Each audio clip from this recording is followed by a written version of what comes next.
Also overnight, we're tracking breaking news out of Washington after Senate Minority Leader Mitch McConnell has been hospitalized after he tripped and fell at a hotel in Washington. I want to bring in our CNN congressional correspondent, Lauren Fox. Lauren, what do we know, what do we not know from McConnell's team so far about what happened? Yeah, what we know at this moment, Caitlin, is that he did suffer a fall at the Waldorf Astoria Hotel following a private dinner. I want to read this statement from his office saying, "This evening, Leader McConnell tripped at a local hotel during a private dinner. He has been admitted to the hospital where he is receiving treatment." Now, McConnell is 81 years old. He is the top Republican in the U.S. Senate and the longest serving Republican leader in that body.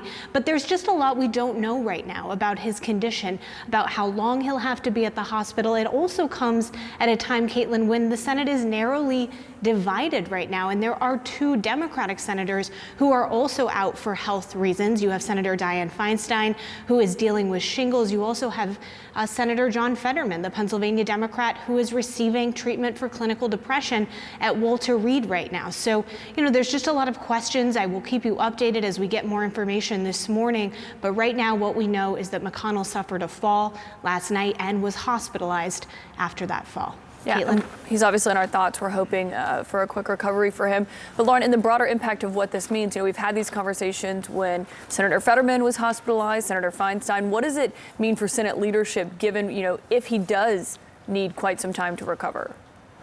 Well, I think there's just a lot we don't know right now, but obviously it's a narrowly divided body. It is a body in which McConnell has a lot of jurisdiction over his conference. He is somebody who is revered within his conference, trusted, someone that lawmakers go to for advice, someone who decides the Republican strategy in the U.S. Senate. So obviously his absence for any period of time will have an impact on the Republican conference. Of course, you also have Senator John Thune, who is the next in line. He is the Republican whip who, would be expected to fill that vacuum. But we just don't know right now how long McConnell would be hospitalized for and how serious of a fall this was. Caitlin.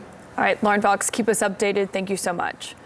I want to bring in CNN's political commentator, Errol Louis, for more on this. Errol, obviously, we don't know a lot. We're hoping to learn more, and we're wishing for the best for Senator McConnell.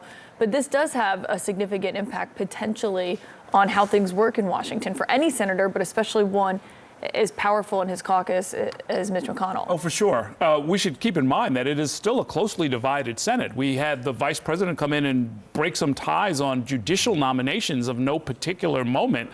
That's how closely we still have to keep in mind. 51-49 is nothing to sneeze at, and all it takes is one or two to be incapacitated or not in the chamber, and all of a sudden a lot of things can change. But I think your larger point, the interesting thing about McConnell is that we don't know where the Senate would go without him. He's the longest serving Republican leader in history, and where they might go, you look at somebody like Senator Rick Scott, who made an abortive challenge to maybe take the leadership away.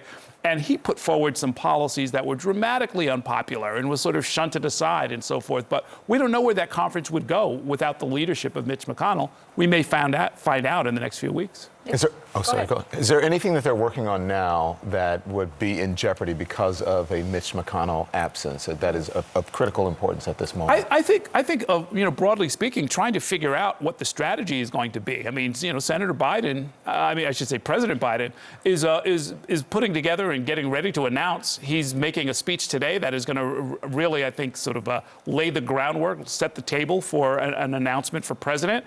Where are the Republicans going to go? What's their answer going to be? There's a relative amount of chaos over on the House side. And so you would try and look to the Senate. What are the policies that we're going to pick on? Again, Senator Scott talks about, budget deficit reduction, and it's straight into maybe we need to cut Medicare, maybe we need to cut Social Security. Third rail in politics, a disaster, sort of swept aside. Where do they go now? We don't know.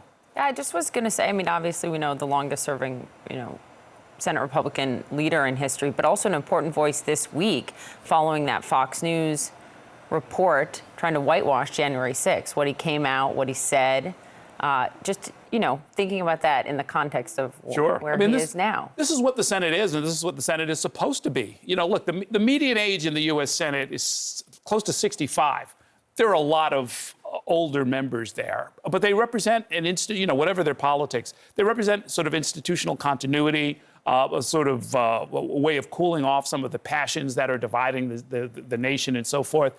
And we already saw just a little bit of that. The whole question of trying to relitigate January 6th and this attack, you're relying on elders like Mitch McConnell to say, again, even if you don't like his politics, to stand up and say, no, that was a disaster. That was something where we're going to stick to the facts. We're not going to see a repeat of this. We have to safeguard the institutions of the country. Yeah. And you're right. He's saying that it was critical what Mitch McConnell said, that he's standing by police and the police assessment and rather than the Fox News In assessment. front of the cameras.